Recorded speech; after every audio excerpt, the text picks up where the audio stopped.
Scotland this week on Dan Really Likes Wine, and we are at the Alfred Dunhill Links Championships, where I have a very special guest on the show who's been a regular guest on the Dan Nicholl Show in the past, who on previous occasions would have been described as an unemployed man from Southern California.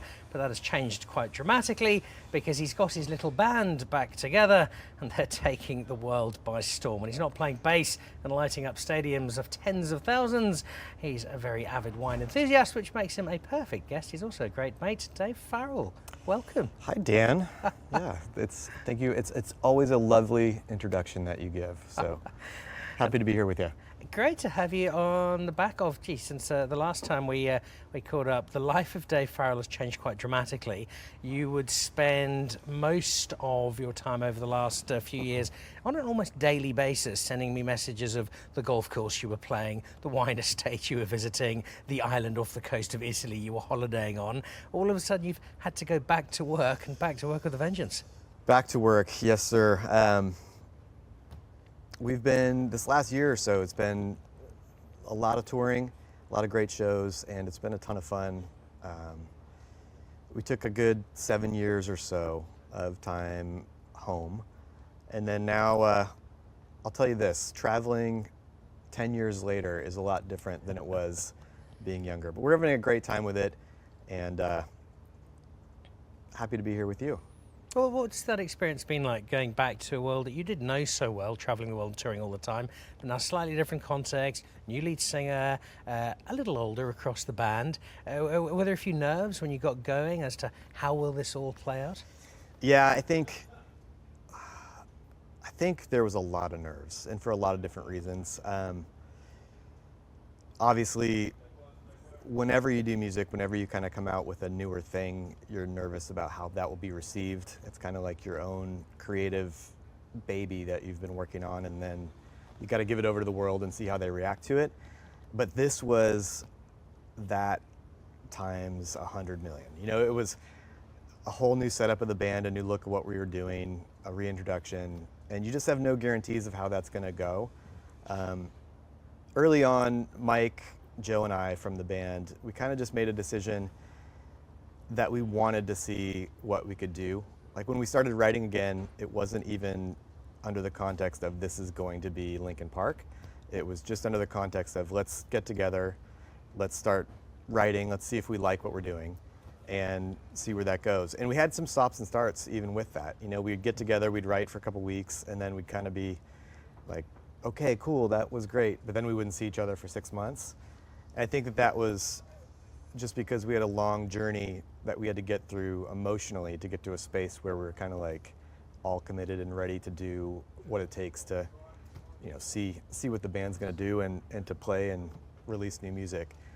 But at the end of that space, we had found, you know, over like maybe like a 3-ish year period or so, we had found Emily, we had found Colin, our new drummer, and it was at a spot for us where we were having so much fun again, where it really didn't matter kind of how it was received. It didn't matter what happened. It was just at that space where we wanted to give it a go again, enjoy it, and just see what happened. And thankfully at this point, you know, a year plus later, it's been really, really great, really, really busy. And I kind of don't even feel like I've had a chance to catch my breath and process everything that's happened, but it's been a ton of fun. It does look exactly that, and not just from on stage where you've filled every stadium you've gone anywhere near, but away from it as well, where the family been with you, the girls are a bit older. I know Lindsay, your wife, is very difficult to persuade to go travelling the world, but she's kindly taken a little time off. So not just the actual shows and the touring itself, but everything around that seems to have been so really special. Yeah, it's been great for all of our families, just to be able to be a part of that whole process again. It's great to get out and see the fans worldwide. For people who aren't super familiar with my band, you know, we obviously had a tragedy 7 years ago or so and lost Chester. And so everybody, kids included in the families and everything, like grief is a different process for everybody. And so the processing of that worked its way out differently from me versus other people in the band versus, you know, my wife and kids versus other people's wives and kids. And at the end of it, I kind of feel like we had to figure out, there was a point where I felt like I had to figure out what are the 10,000 steps I need to take to, if this is gonna even be a thing again. Like, are we gonna do music? Are we gonna work again?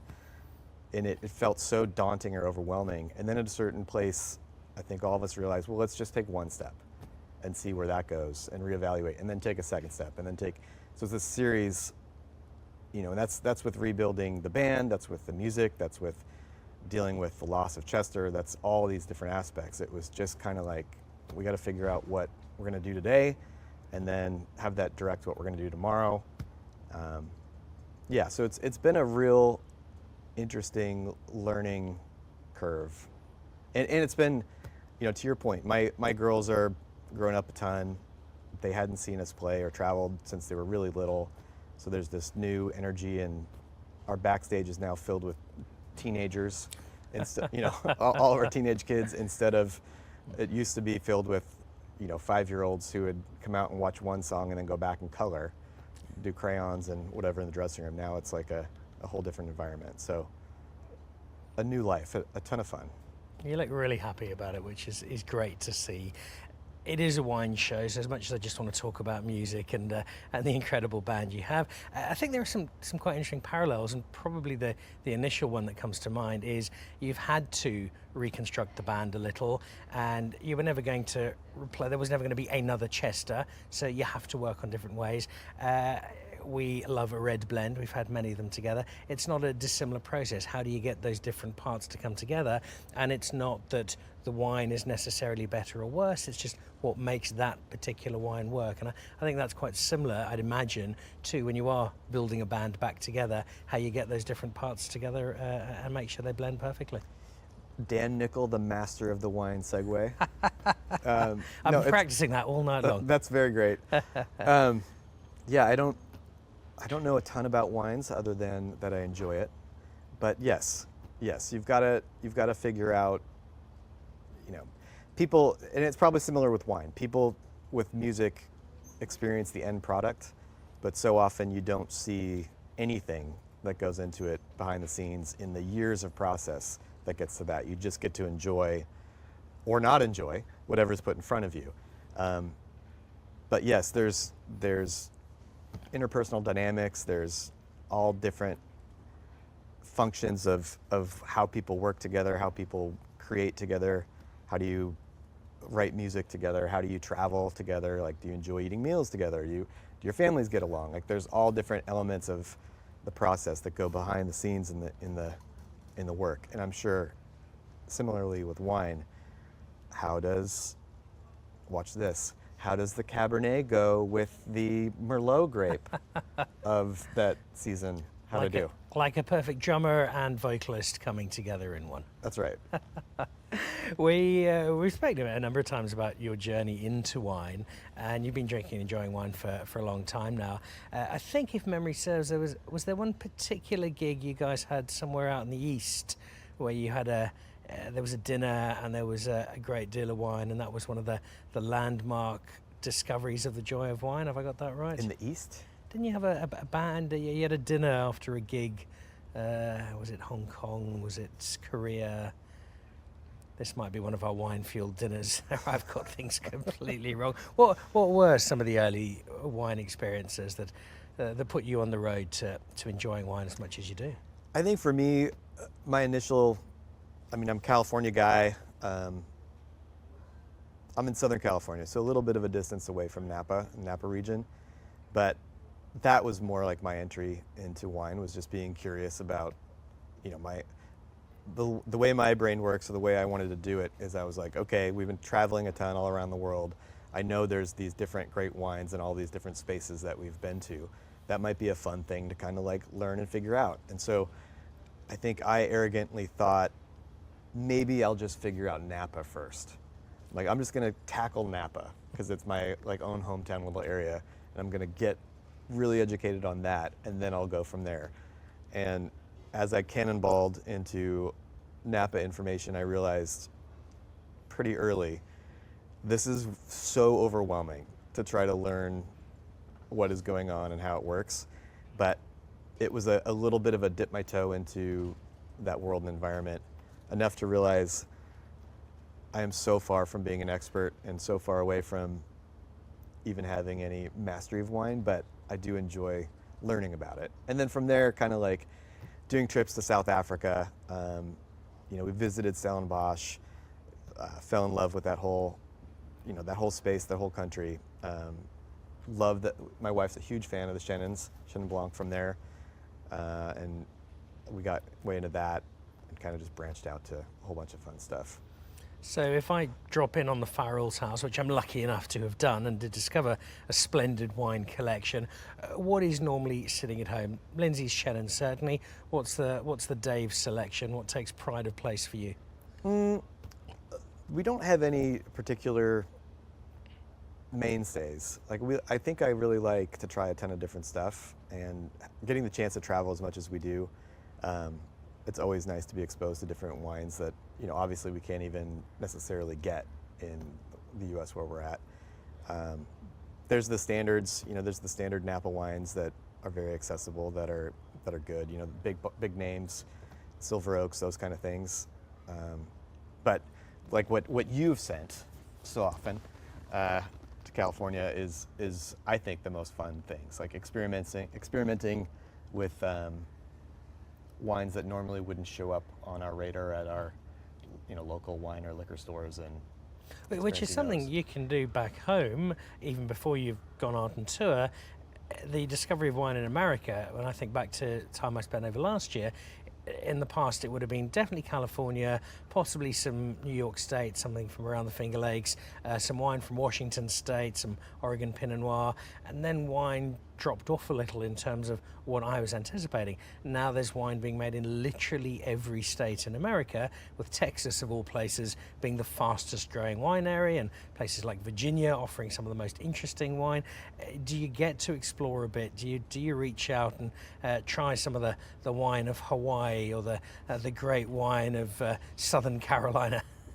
We did do, a few years ago, we were actually in Hawaii and did a wine tasting there. And was it palatable? Could you drink the stuff? I think I don't know if you're similar, but for me sometimes the enjoyment of wine is a lot of times dependent upon the environment that you're in.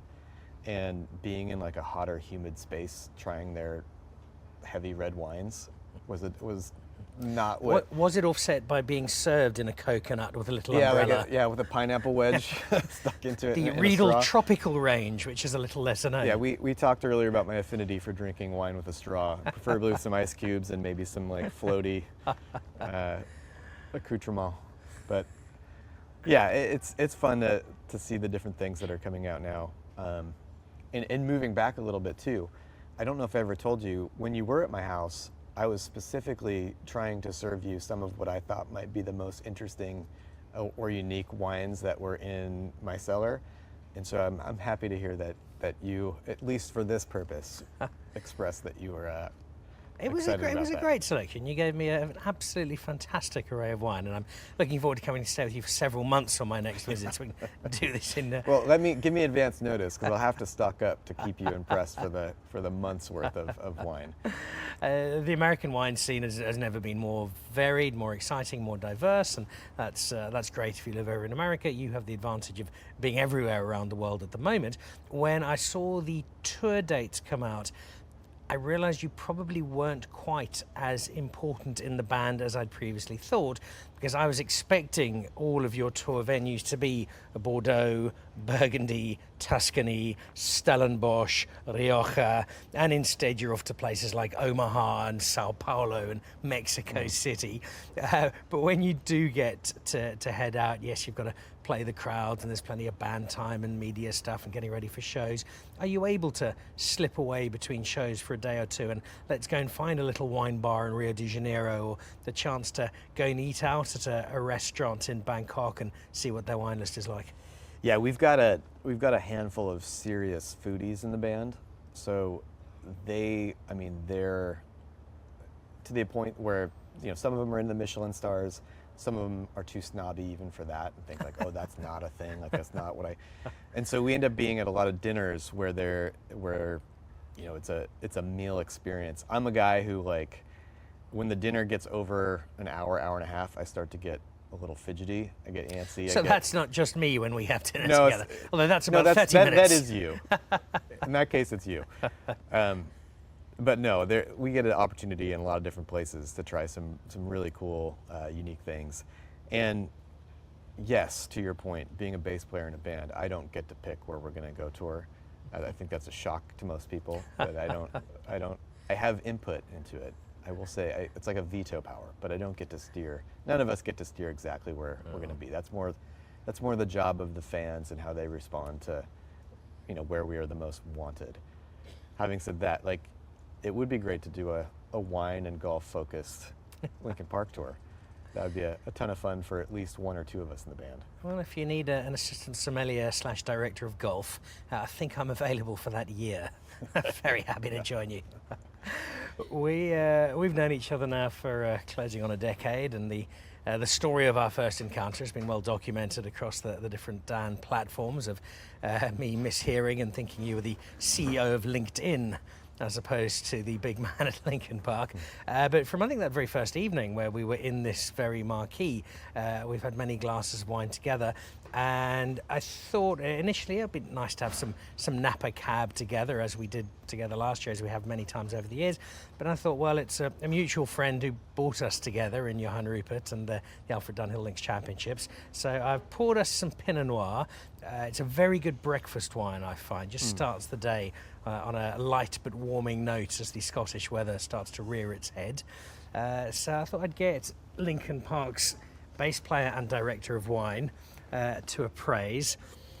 And the very basic Dan really likes wine rule, the one that defines every single bottle of wine, is, do you like it? Because if you like it, it's a good wine for you, and if you don't, it's a bad wine for you, no matter what that wine is. Let's start with a simple one. Does Dave Farrell, arguably the world's greatest living bass player, find favour with this particular Pinot Noir? I like that title, the world's greatest living bass player. I thought you liked director of wine. I like all the titles you give me.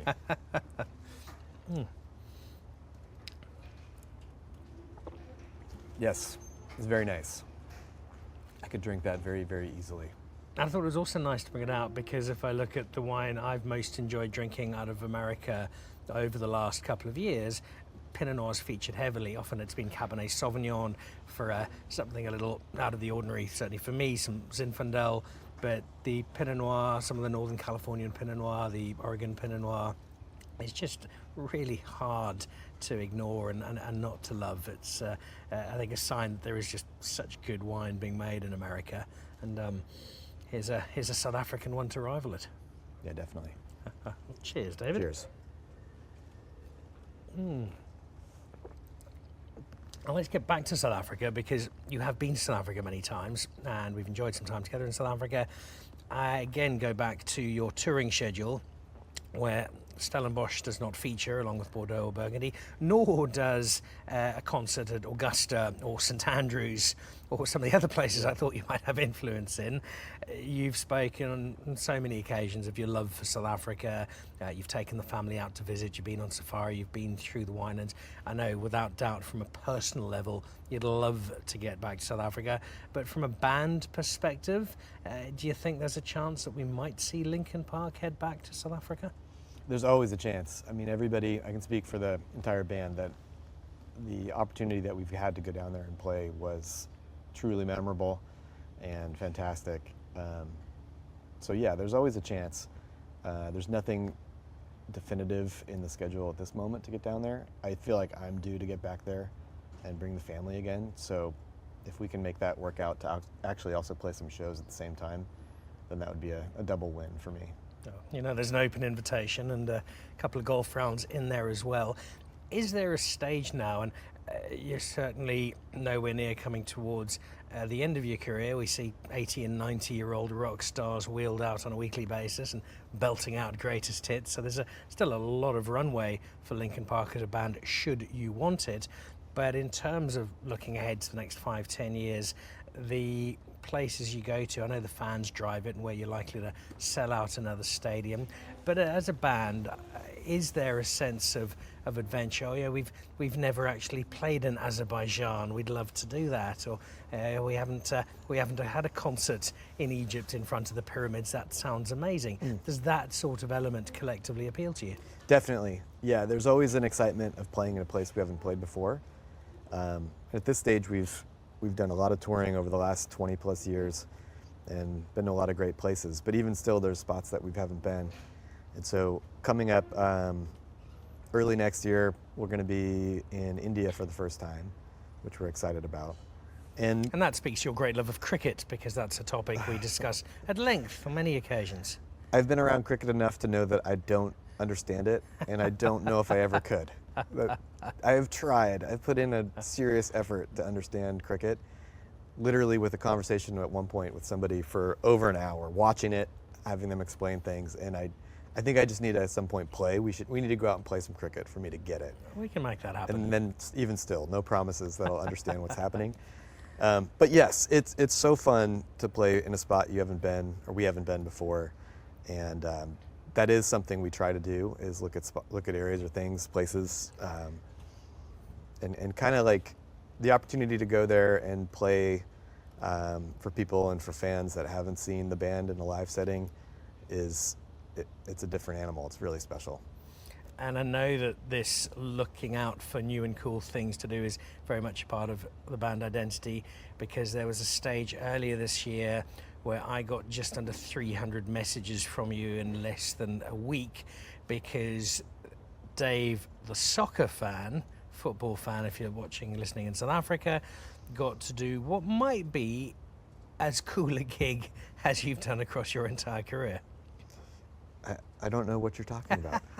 No, I think, okay, so it had to be a little over, I don't know, 2 summers ago or whatever, we got the opportunity or the notice that we might have a chance to play the Champions League final. And in the band, as in anything, any opportunities that come in, everybody's always kind of like, okay, where does it fall on the schedule? How's that going to fit? Like, what does that look like? What do we need to do to make that work? And it's just this process of going through it.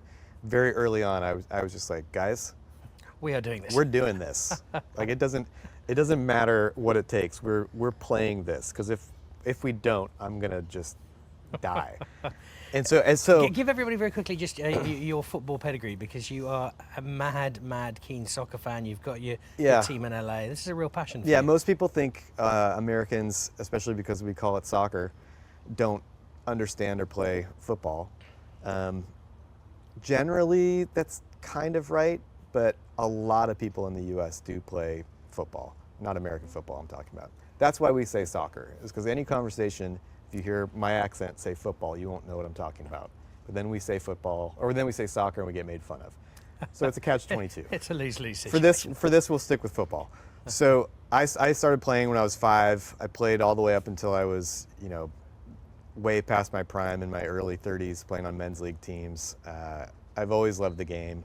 Grew up following the Premier League, and then as the MLS grew as a league in the United States, it's been exciting to follow that. And now I follow and support LAFC quite a bit, which is really, really based. Their model of how they do things is kind of a sister club originally of Borussia Dortmund, and the way they treat the fans and the way they treat it as a club, not a team, is incredible in the U.S. Super fun. Having said all that, the Champions League things comes across, and I was just so excited to be able to be a part of that. I told everybody, like, doesn't matter what it takes, we're doing this. This is non-negotiable. And then it comes down that the lead up to it and whatever, the week of it that it sits is the same as my oldest daughter's high school graduation. So then I had to be the guy that was like, shoot, I can't miss that. So we might not be able to play this thing. The graduation's Friday in Southern California, Champions League's Saturday in Germany, obviously. I'm like, I can't do any of the press. I don't know if I'll even be able to get there in time for the show or, to play the gig, everything else. Thankfully, they were kind enough to say, we'll make sure, everything will get done by the rest of the band in the pre-week lead up. We'll make sure that it works for Dave to get to the thing, and we were able to still play it. But I flew in and arrived in Germany. I think I landed around 4 or 4:30 that afternoon. Got to the stadium by, call it 7, and then we played at 8. You know, those times aren't exact, but it was pretty cool. Well, was that as good a gig as you've had, just from a pure point of, I can't quite believe where I am and what I'm doing? It was really, yeah, it was really special, and so much fun, and funny too to see the traction that got with people, that they literally, so many like kind of friends or friends of friends didn't know we were playing it, and then when they see that on the, you know, on the televised event or whatever, I'm getting these texts. They're just like, "You didn't tell me you guys were playing the Champions League final." I'm like, well, should be paying more attention. Yeah. Did Dave, the soccer junkie, get to meet the players? I wasn't there for enough time to, so no. I've had many experiences where I have gotten to kind of hang out and even kick the ball around a little bit with some guys, but at that thing, I was not expecting to show up at 4:30 on game day and be like, "Hey, can I go chat with? Is it cool if I go hang out with, you know, PSG?" Look, I think they were a little heartbroken that they didn't get that opportunity. I think so too. I think so. That's what I heard. Yeah. So that's an amazing opportunity of the so many you've had over the years. As you look back on a career that's far from finished, but does already have such a rich story to it, what would the best touring venue have been in terms of just playing the concert, and what's the place you've enjoyed visiting the most holistically? Both, I'm there as a rock star, but I'm also Dave the tourist. I think, well, to be honest, South Africa has been one of the more unique and special ones. I'm not just saying that. This is the 11th take we've done of this question. Yeah, I've answered it. I've answered incorrectly already 10 times. No, the opportunities that we had there to not only play some great shows, but also do safari, and I think South Africa is a gem in and of itself, and a beautiful place to visit. And so that was super special. And outside of the band, I don't know if I'd ever would have gotten the opportunity to go. It's just tough to get down there, and you know, I don't know if that would ever have worked out. But to do that was great. Additionally, it's always been fun to tour in like Australia, New Zealand. We don't get a chance to get down there. Similarly to South Africa, we don't get a chance to get down there a lot, but when we do, it's always like a special place to be. Europe in general for us is great. You know, we've got our strongest markets probably there, and the shows there are always incredible. So venues, like a lot of people ask, like, what's your favorite venue or that kind of thing? For me, most of them kind of end up in some respects feeling pretty similarly. It's not the venues themselves that are special, it's more like the people that show up and how the crowds are and how they respond. That's what makes it kind of stick out in your mind, or you know. And that would probably make somewhere like Brazil quite special, because yeah, South America in general, and Brazil in particular, have some very, very passionate fans. Like but some of those spaces, and Brazil always gets a lot of mention because they are pretty incredible. But you know, Argentina, Chile, everyone's going to be mad for the countries I don't mention, so I'm going to stop.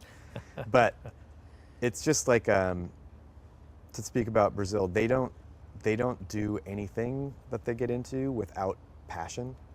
So whether it's their churrascaria, you know, whether it's their barbecue, whether it's their football, whether it's their music, it's the people that come out are going to be like on board and at 110%. Like they give it their entire soul for what they're doing, which as a musician and, you know, playing those shows is the most fun. It's not like, that's another thing too, is if you're in a band, it's fun to rehearse. It's fun to play music with your friends and get ready for things, but it's not the same experience as when you play for an audience. Like there's a shared experience that we don't get to participate in without the audience there. Like that, it's a give and take. It's a push-pull for us. So the shows are made very, very special by the people that show up, and it doesn't happen without them. Does that make sense? It does indeed, and it's, again, as we wrap up, there's a lovely wine analogy in that the very best bottles of wine are the ones that you share with special people, share in a special moment. The context adds so much to that glass. You don't want to share them with too many people because then you don't get as much as you would like. But the chance to sit down with a great bottle over dinner, catch up with a great friend, for me, that is what can elevate a very good bottle into one I will never forget. And that's the same. You could stand on stage at the DHL Stadium in Cape Town, as you will be doing very soon, I'm sure, and there's nobody there, and you'll still play great music. But once that's full that night with 60,000 screaming fans, and you know that you've got a tea time the next day at Pearl Valley, followed by a wine route with your mate Dan, suddenly life is complete. It's very, very true, Dan. And to that point, some of our best bottles of wine that we've had have been together. They have indeed. Dave Farrell, thank you very, very much indeed. It is always an absolute delight, and we got to play some golf together this week, which has made it a particularly special one. So thank you. I'm glad you're giving the thumbs up to the Cape of Good Hope Pinot Noir. I think there'll be a endorsed by Dave Farrell sticker on these going forward at all retail outlets. I can't promise that'll help sales, but I'm happy to put the sticker on. It'll be massive in Brazil before we know it. Dave Farrell, thank you very much indeed. The world's greatest living bass player, to quote Dave Farrell, who is also director of wine at a little band called Linkin Park, back together, traveling the world, wowing audiences all over the place, and in between enjoying a quiet glass of wine as this wonderful roller coaster of a life in rock and roll continues.